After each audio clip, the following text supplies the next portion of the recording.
श्रीराम जय जय राम।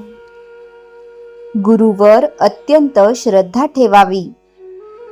कुस्त्या खेळून झगडून शरीर बळ वाढते, अवघड उदाहरणे सोडवून बुद्धिबळ वाढते। तसेच आलेल्या परिस्थितीला तोंड देऊन समाधानाने राहण्याने आत्मिक बळ वाढते। आत्मिक बळ वाढणे म्हणजे देहबुद्धी कमी होणे आणि ते करण्याकरिताच परमेश्वर संकटे धाडतो। पण तुम्ही त्यांना भीता याला काय म्हणावे?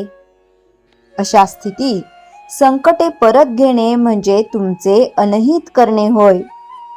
त्याला तुमचे हित कशात आहे हे उत्तम कळते। भोग समाधानाने भोगण्यात पुरुषार्थ आहे। दुखणे आले असता औषध घ्यावे, पण औषधात गुण तरी परमात्म्यानेच ठेवला ना। औषधाने तरी गुण हमखास येतोच असे थोडेच आहे। एकाला येतो एकाला नाही। ज्याचे ज्यात हित होणे असेल तसे तो परमात्मा करतो हे लक्षात ठेवावे। तुम्ही एकच करावे, परमात्म्याला शरण जाऊन हा भोग भोगण्याची मला ताकद दे, समाधान भंगू देऊ नकोस, तुझे सतत स्मरण व्हावे असे मागावे। दुखणे भोगायचे आहे तर ते समाधानाने का नाही भोगू? प्रारब्धाचे तुमच्या डोक्यावरचे ओझे, कर्ज तेवढ्या प्रमाणात कमी नाही का होणार? दुखणे आले असता त्याची उपेक्षाच करावी, म्हणजे आपोआप ते कमी होईल। मी म्हणजे अमुक एक अशी आपल्या अस्तित्वाविषयी जशी खात्री असते, तशी देव आहे अशी खात्री पाहिजे। आपले सद्गुरू देवच आहेत अशी आपली खात्री झाली म्हणजे आपल्या सद्गुरूंच्या ठिकाणी भाव आहे असे म्हणता येईल। माझी सेवा तुम्ही जी करता ती तुम्ही आपल्या देहबुद्धीची केली। तुम्हाला जे पसंत तसे तुम्ही केले। वास्तविक माझी सेवा म्हणजे मला जे आवडते ते करणे, माझ्या आज्ञेत राहणे, नामस्मरण करणे, सर्वानुभूती भगवत भाव ठेवून कुणाचे मन न दुखवणे, परमात्माच सर्व करतो अशी भावना ठेवणे। माझ्या सांगण्याचा परिणाम न होण्याची दोन कारणे असतील।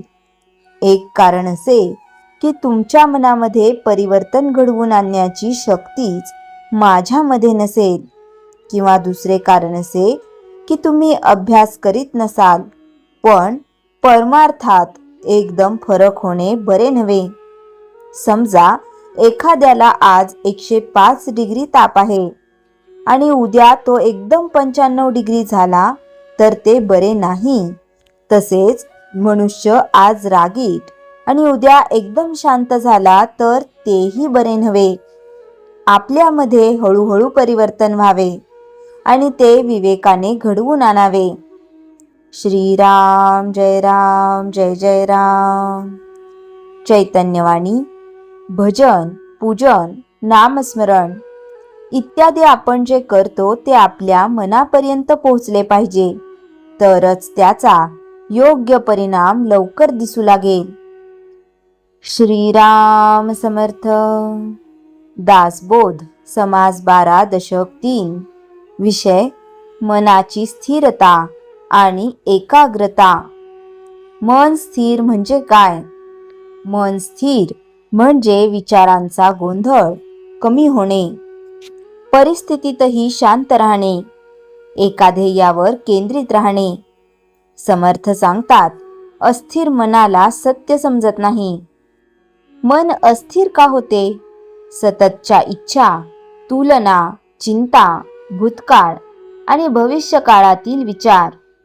एक उदाहरण, पाण्यावर सतत लाटा असतील तर त्यात प्रतिबिंब स्पष्ट दिसत नाही।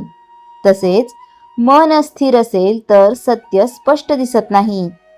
एकाग्रतेचे महत्त्व, अभ्यासात प्रगती, साधनेत यश, योग्य निर्णय। मन स्थिर कसे करावे? समर्थ सांगतात, एका वेळी एकच काम करा, अनावश्यक विचार कमी करा, संयम ठेवा, नियमित साधना करा.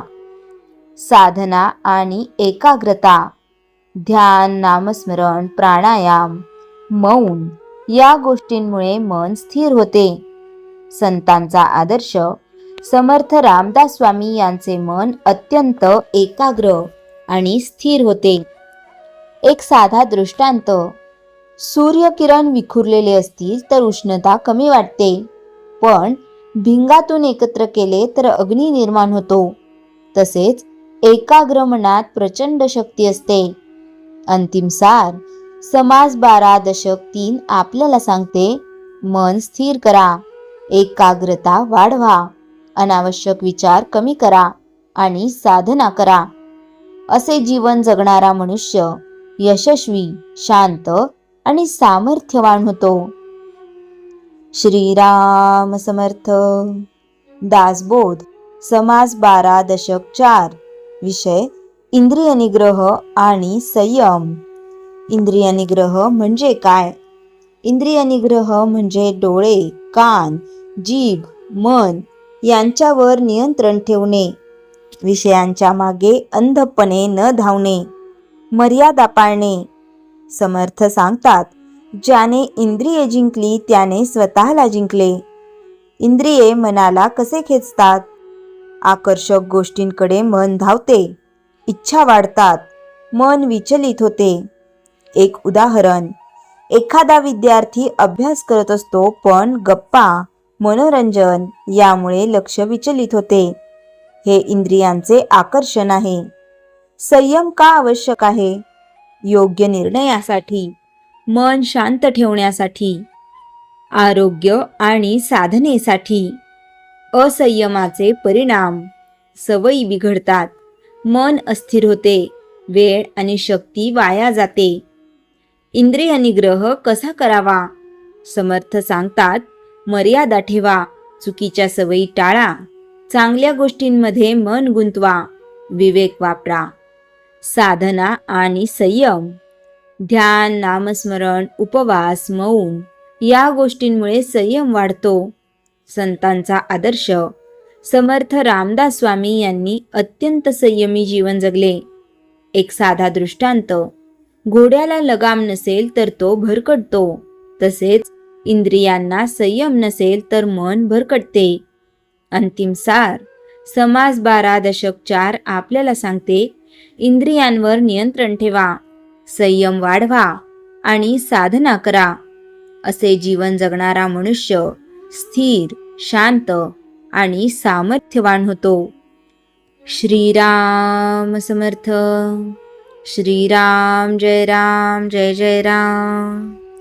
जयाच्या जनी जन्मनामार्थ झाला, जयाने सदा वासनामात केला. जयाच्या मुखी सर्वदा नाम कीर्ती, नमस्कार तया ब्रह्मचैतन्य मूर्ती. श्रीराम जय जय राम.